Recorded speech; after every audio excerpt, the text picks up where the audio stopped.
היה מאמר מעניין היום ביתד נאמן, שכתב בין היתר את הדברים הבאים. תראה לי בבקשה את יתד נאמן.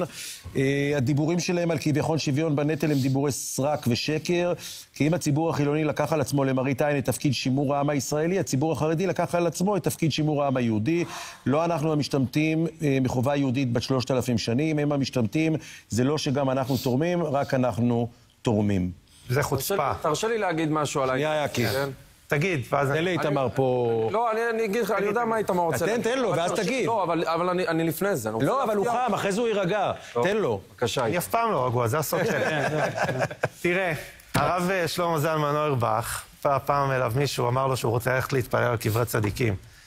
והוא היה גר בירושלים, ראו מהחלון שלו את הר הרצל, יכול להיות שאני טועה ברב, לדעתי לא, אבל נגיד.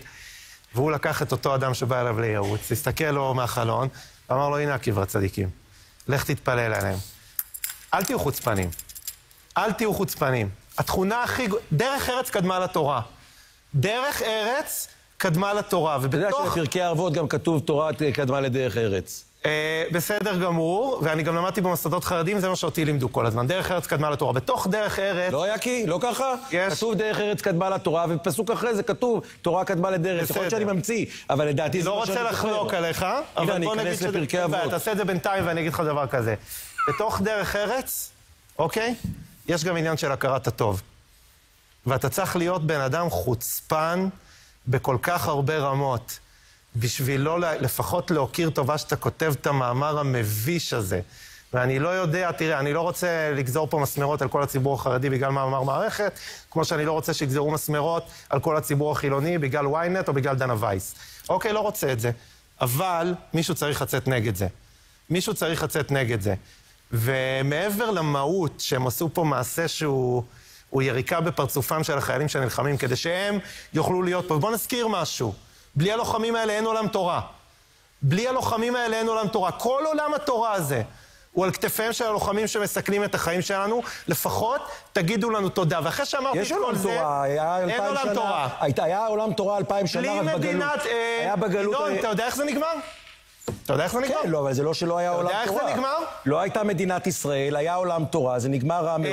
אני מסכים איתך שהמקום של יהודי בארץ ישראל דורש ביד אחת M16, או יותר נכון, ביד אחת את התורה, וביד אחת M16. ההיסטוריה הוכיחה לנו שבלי מדינת ישראל והכוח הצבאי שלה, אתה מסיים באושוויץ, ולא משנה כמה עולם התורה שלך הוא גדול. זה לקח היסטורי שאי אפשר לחלוק עליו. בסדר? שנייה. לפחות תנו את ההכרת הטוב. משפט אחרון. אני אומר את זה גם כאן תמיד. מי שלא מתגמש, יגלה מהר מאוד שהוא נשבר. אם הציבור החרדי לא יבין את האופסייד הקיצוני שהוא נמצא בו מול החברה הישראלית, בסוף יקרו דברים שלא יהיו רואים רק לגיוס, אלא לזהות היהודית של המדינה. אני אתחיל מהסוף, לגבי מה שאמרת, כן? לייחס, ליתד נאמן, את הייצוג של כל הציבור החרדי. אבל סייגתי, אני אמרתי שלא. לא, אתה אומר, אם הציבור החרדי לא יתגמש... יקי, אני אמרתי את זה בפירוש, מה אתה רוצה? לא, אני בסוף אומר דבר אחד, לאורך כל הדיון הזה על הגיוס. בסוף, השינוי לא יבוא לא מההנהגה הפוליטית ולא מההנהגה הרוחנית, גם אם יהיה שינוי כזה. הוא יבוא מהציבור מלמטה. עכשיו מילה לגבי מה שאמרת, דרך ארץ קדמה לתורה, ינון, זה בשבילך, אני רואה אותך מחפש לא, אני המצאתי, שאלתי אם המצאתי. דרך ארץ קדמה לתורה בלבד. אני קיבלתי הרבה ינון חרטט, אגב, חשוב לי שתדע. אתה מבין שהרערת אותי כל כך שאפילו פחדתי להגיד לך שאתה מחרטט? לא, אני התבלבלתי אם אין קמח אין תורה, שכל הזמן אומרים אם אין קמח אין תורה, אז זה כן יש, אם אין תורה אין קמח. כן, אני אגיד לך משהו. תראה, קודם כל דרך ארץ קדמה לתורה, אבל לא מחליפה אותה. אם אין תורה, אז מה שווה דרך... כאילו, אתה יודע, אומרים, מה שווה דרך ארץ בלי תורה? זה דבר אחד צריך להגיד. דבר שני, תוך כדי הדיון כאן, אני מקבל מאנשים ביתד נאמן, ששומו שמיים, שהם רואים את התוכנית. הם לא ראו, שלחו להם. כן? שהמאמר דיבר אך ורק על שימור היהדות, ולא המיתו דבר מהחיילים בעניין המלחמה. ואני עדיין, למרות זאת, רוצה לומר משהו בהמשך למה שאיתמר אמר. אני חושב שנדרש גם מהעיתונות החרדית, הממסדית, ואני אומר את זה כחרדי, בתקופה הזו, משנה זהירות ואחריות כשמדברים על כל נושא הגיוס. ואני אגיד לך גם למה. כי בסוף אנחנו נמצאים בעידן שהוא אחר ממה שהיינו בו עד עכשיו, מאז ה-7 באוקטובר, מאז שבת שמחת תורה, ואת חוסר האחריות תשאירו אך ורק לצד השני לפוליטיקאים כמו לפיד, כמו ליברמן.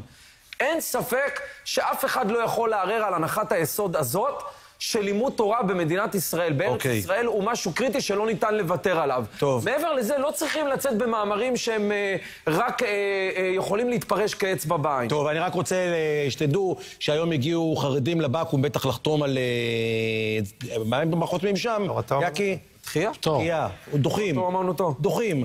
אז הייתה הפגנה של אימהות למען גיוס, או אני לא יודע איך קוראים להם, תראו מה אחת עשתה.